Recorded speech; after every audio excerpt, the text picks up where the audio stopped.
स्वागत है आप सभी का इंग्लिश डेवलपमेंट कोर्स क्लास में। और मैं आप सभी का दोस्त पंकज कुमार स्वामी आपके सामने नया टॉपिक लेकर हाजिर। देखो दोस्तों, कल हमने बात करी थी सब्जेक्ट की और हेल्पिंग वर्ब की। मैंने आपको ये बताया था कि अगर आपका सब्जेक्ट एक वचन है तो आपकी हेल्पिंग वर्ब और मेन वर्ब जो है वो आपकी एक वचन होगी। अगर आपका सब्जेक्ट बहुवचन है तो हेल्पिंग वर्ब और मेन वर्ब भी आपकी बहुवचन होगी। उसी से आगे हम बढ़ते हैं। आज का अपना टॉपिक है वर्ब। क्या होता है देखो, वर्ब यानी अगर हम हिंदी में कहें तो क्रिया। क्या है क्रिया? सब्जेक्ट के द्वारा कोई भी किया गया कार्य, या ये कहें कर्ता जो काम करता है वो क्या है? क्रिया या वर्ब कहलाती है। जैसे सोना, उठना, खाना, पीना, देना, लेना, नहाना, ये सब इन्हें हम मेन वर्ब के नाम से जानते हैं। यानी हिंदी में से मुख्य क्रिया कहते हैं। इंग्लिश में अगर कहें तो ईट, ड्रिंक, स्लीप, रीड, टेक, ये सारी मेन वर्ब है। अब हम जानेंगे मेन वर्ब के बारे में कुछ महत्वपूर्ण जो बातें हैं। जैसे मेन वर्ब क्या कार्य करता है, तो मेन वर्ब कर्ता क्या कार्य कर रहा है यह बताता है। अगर मैं कहूं मोहन खाना खा रहा है, तो मोहन जो कि हमारे यहां पर कर्ता है, सब्जेक्ट है, वो क्या कार्य कर रहा है? खाना खाने का कार्य कर रहा है। तो खाना खाना यानी ईट जो है वो आपकी मेन वर्ब होगी। दूसरा इसका उपयोग हेल्पिंग वर्ब के बाद आती है। देखो दोस्तों, मेन वर्ब जो है हेल्पिंग वर्ब के बाद लगाई जाएगी। यानी कहने का मतलब है कल जो हमने जितनी भी हेल्पिंग वर्ब के बारे में बात करी थी, पहले वो आएगी और उसके बाद में ही मेन वर्ब जो है वो लिखी जाएगी। तीसरा है सब्जेक्ट के तुरंत बाद भी आ सकती है। देखो दोस्तों, कई बार ऐसा होता है कि हम जब सेंटेंस बनाते हैं तो उसमें हेल्पिंग वर्ब हमें लगाने की जरूरत नहीं होती है, या ये कहें कि सब्जेक्ट के तुरंत बाद हमें और मेन वर्ब लगाना पड़ता है। जैसा कि प्रेजेंट सिंपल टेंस में और पास्ट सिंपल टेंस में ऐसा किया जाता है। क्या है प्रेजेंट सिंपल टेंस और पास्ट सिंपल टेंस, ये हम आगे वाली क्लास में आपको बताएंगे। फिलहाल अभी यहां पर ध्यान दो। अब मेन वर्ब जो है वो किन किन रूपों में आ सकती है, या ये कहें मेन वर्ब के कुल कितने रूप हैं, तो मोस्टली अगर हम इसको बांटें तो इसको 4 रूपों में बांट सकते हैं। यानी कि अगर हम कहें कि मेन वर्ब जो है उसे 4 रूपों में लिखा जा सकता है। फर्स्ट होता है मेन वर्ब की फर्स्ट फॉर्म।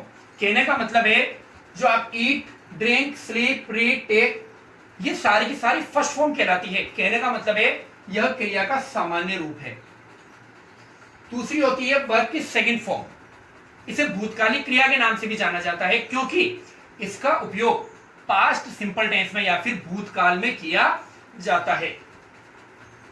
वर्ब की तीसरी फॉर्म जो है उसे हम कहते हैं भूतकालिक कृदंत क्रिया रूप। ये नाम इतना इंपॉर्टेंट नहीं है। मेन आप ये जानिए कि वर्ब की तीसरी फॉर्म कब प्रयोग में ली जाएगी। देखो दोस्तों, जब भी कर्ता या तो कोई कार्य स्टार्ट ही ना करे या फिर कार्य को पूरा कर ले, यानी ये कह सकते हैं कि या तो वो कार्य शुरू ही नहीं हुआ हो या फिर वो कार्य शुरू होकर खत्म भी हो गया हो।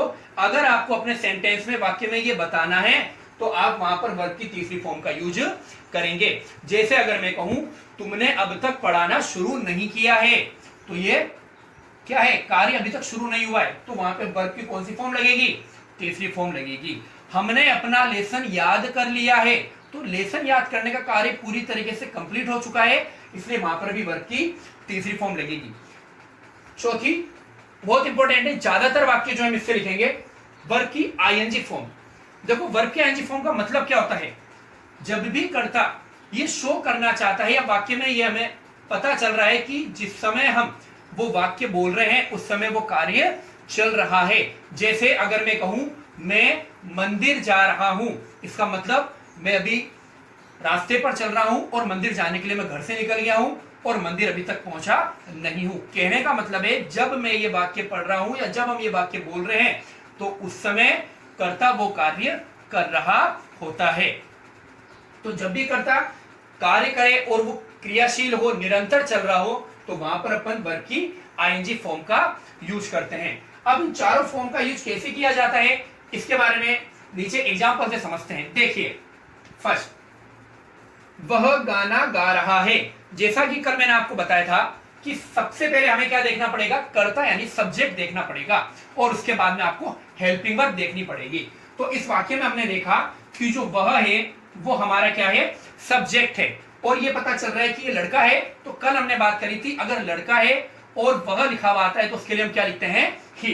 तो मैंने देखो यहाँ पे दोस्तों क्या लिखा है, ही। उसके बाद में मैंने आपको कहा था हेल्पिंग वर्ब या फिर सहायक क्रिया हिंदी वाक्यों में सबसे अंत में दिखाई देगी।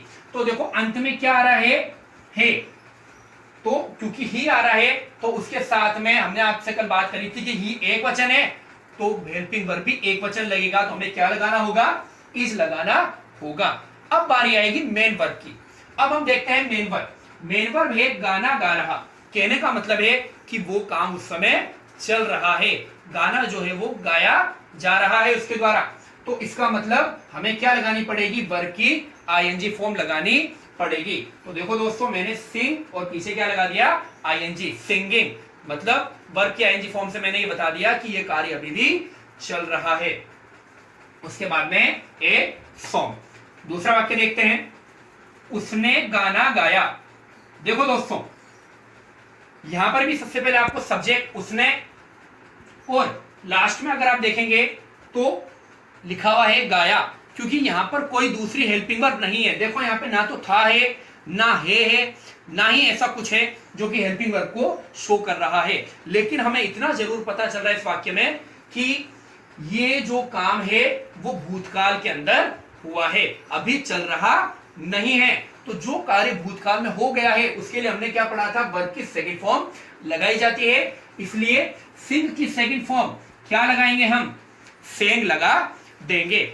एक और बात ध्यान देने की है कि मैंने कहा था सब्जेक्ट के तुरंत बाद भी मेन वर्ब आ सकती है, तो ये उसी का एक उदाहरण है। यानी कि अगर भूतकाल में हम बात करेंगे, पास्ट सिंपल टेंस से बात करेंगे, तो वहां पर सब्जेक्ट के तुरंत बाद में क्या आ जाएगी, आपकी मेन वर्ब आ जाएगी, ए सॉन्ग। तीसरा सेंटेंस देखिए, मैं तुम्हें जानता हूं।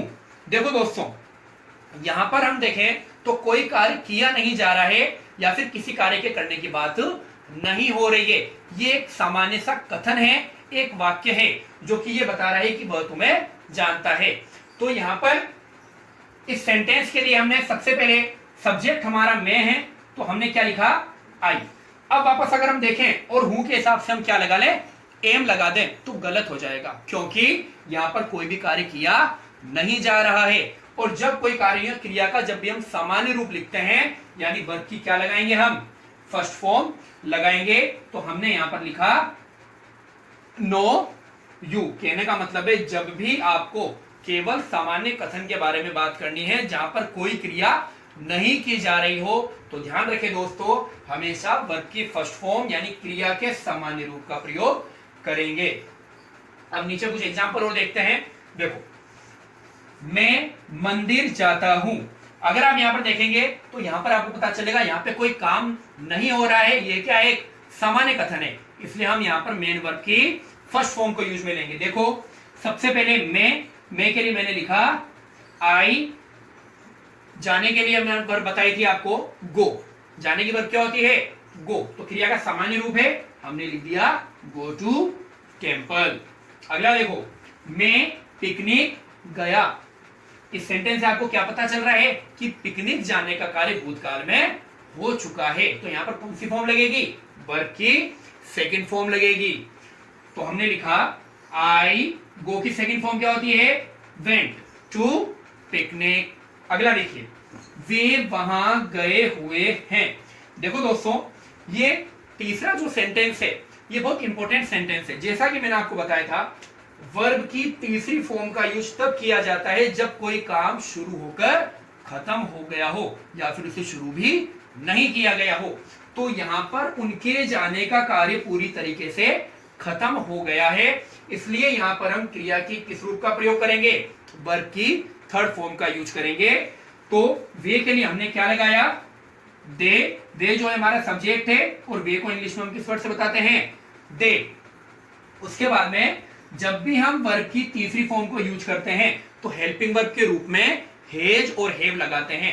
ये मैं आपको आगे वाली क्लास में और समझाऊंगा। अभी आप इतना समझिए कि वर्ब की तीसरी फॉर्म जब भी आप लगाएंगे तो हेल्पिंग वर्ब लगाना जरूरी है। वर्ब की जब भी आप आईएनजी फॉर्म लगाएंगे तो is R am helping verb लगाना जरूरी है। लेकिन दोस्तों जब वर्ब की फर्स्ट फॉर्म और सेकंड फॉर्म लगेगी तो कभी भी हेल्पिंग वर्ब नहीं लगेगी। तो क्योंकि यहां पर वर्ब की थर्ड फॉर्म है तो मुझे हेल्पिंग वर्ब लगानी है, तो मैंने लगा दिया हे गॉन देयर। अगला देखो, हम मंदिर जा रहे हैं। देखो दोस्तों, हम के लिए वी। अब अगर आप देखेंगे तो यहां पर भी क्या हो रहा है, मंदिर जाने का काम चल रहा है, यानी आईएनजी फॉर्म आएगी।